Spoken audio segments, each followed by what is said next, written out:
how to change the ringtones on your Samsung Galaxy S4. Let's go back to the home screen. Then launch your phone application.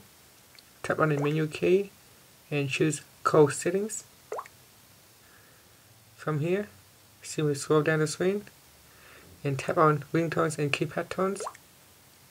At the top, tap on Ringtones. Now choose Media Storage if you have also select other file manager and tap on just once.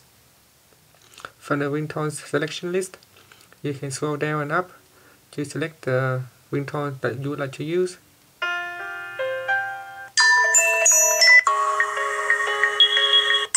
Once you are happy with the ringtone, tap on OK, and now you have successfully changed the ringtone on your Samsung Galaxy S4.